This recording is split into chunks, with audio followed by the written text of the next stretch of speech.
Hey Joe, how are you? I'm good. Good. I'm good. Do you have any idea where I could get some braces for my nephew this afternoon? Braces for your nephew? You'll probably have to make an appointment with a dental specialist, and it might take a long time. Oh, you mean braces for your teeth? No, Yeah. I mean braces that hold your trousers up. Oh, okay.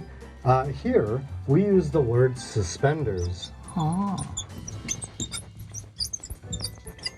to hold your pants up. Hello everyone.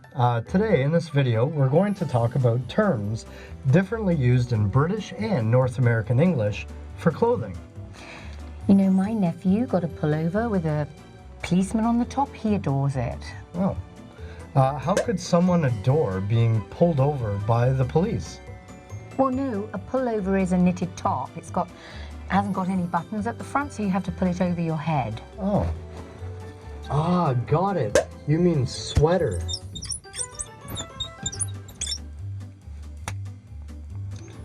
Joe, I will be the best man at my cousin's wedding.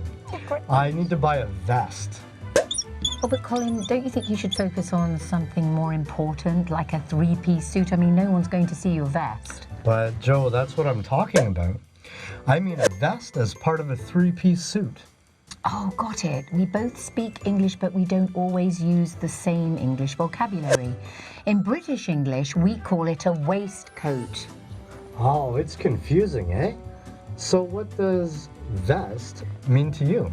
Oh, it means this. And it's worn under your clothes to keep you warm. Oh. That's what I call an undershirt.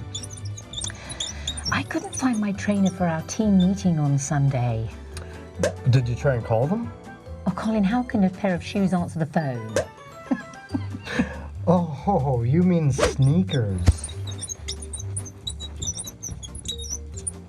And not a person who teaches us skills. No. And here's the list for today.